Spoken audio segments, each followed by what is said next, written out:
أنا بقالي حوالي 5 شهور بستعمل بطاقة ريدوت باي. لذلك بقى حبيت أحكي تجربتي كاملة عن مميزاتها وعيوبها بمنتهى الشفافية، عشان تبقى عارف كويس قوي لو أنت هتجيبها تبقى داخل على إيه. باين كده بطاقة ريدوت باي عشان تطلع لازم يكون عمرك أكبر من 18 سنة، وده أنا بعتبره ميزة مش زي بنوك تانية ممكن 21 سنة، لأنها تعتبر بطاقة دولارية متعددة العملات.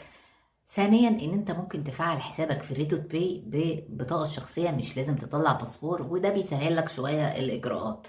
ثالثا ان البطاقة دي هتقدر تشتري بيها من على حوالي 90% من المواقع. هنيجي بقى للعيوب، حتة ان هي بتترفض في بعض المواقع، لكن كميزة ان الاغلبية المواقع شغالة فيها. بتقدر تربطها على البيبال وتشتري من خلاله، يعني انت لو عايز تفعل حسابك البيبال دي ممكن تفعله. وكمان لو موقع عامل بوابة السحب بيبال تقدر تشتري بيها من خلاله.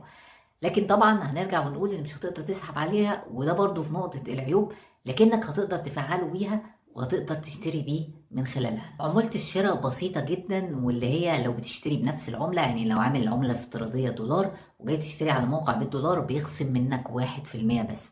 اما لو بتشتري بعملة مثلا زي اليورو او بعملة تانية والعملة الافتراضية بتاعتك الدولار، بيخصم منك 2%. فانا بعتبره مش مبلغ كبير، بعكس ممكن بنوك تانية بتخصم 3 لحد 10%.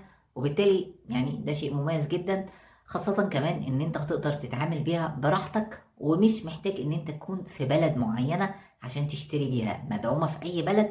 ولو معاك كمان البطاقة الحقيقية هتقدر تسحب بيها من الاي تي ام في اي بلد، طبعا بعملة الاي تي ام نفسها او بعملة البلد نفسها. اما بقى لو جينا اتكلمنا على العيوب، ويعني انا بعتبرها برضو مش لطيفة قوي، ان انت طبعا لو فعلت بيها البيبال مش هتقدر تسحب عليها، حتى لو البطاقة الحقيقية برضو مش هتقدر تسحب عليها. ثانيا ان البطاقة الحقيقية سعرها غالي شوية، اللي هو $100، فانت بتكتفي بس ان انت تتعامل ببطاقة افتراضية، وبعض المواقع مش بتقبل الا البطاقات الحقيقية. في بعض المواقع مش مقبول عليها، اولهم الجوجل بلاي. لو انت هنا في مصر لازم تغير عملة الجوجل بلاي وبيانات الدفع عشان تقدر تشتري بيها زي ما وريتكم في الفيديو اللي ظاهر قدامكم ده. لكن ايا كان يعني مش شغال على جوجل بلاي مصري، لكن هتشتغل على جوجل بلاي البلاد التانية. طبعا مش بينفع فيها الايداع من خلال اي فيزا تانية، لازم تتعامل من خلال العملات الرقمية او تتعامل من خلال البي تو بي على باينانس، على اي منصة بتتعامل بالكريبتو.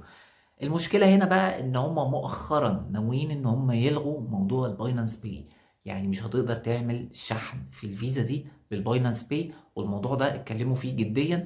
لو انت بتشوفني دلوقتي ففي خلال ايام بسيطة هتتلغى الموضوع ده، لو انت شفتني بعدين فالخاصية دي هتكون اتلغت عندك. هنا اتكلمنا على اجمالا كده، شايف مميزاتها كويسة جدا، لكن تخلي فيه بطاقة تانية جنبها، بحيث ان البطاقة دي ممكن ما تشتغلش معاك في بعض الحاجات، فبطاقة تانية تسد معاك.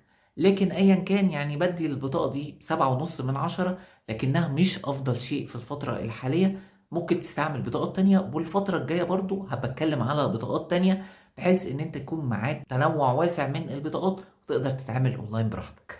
طبعا الفيديو ده كان بمنتهى الشفافية، ماليش اي مصلحة ان انا اطلع اقول لك ايه الكلام ده. انا كل اللي يهمني ان انتوا تستفيدوا وتبقى فاهم الحقيقة كاملة.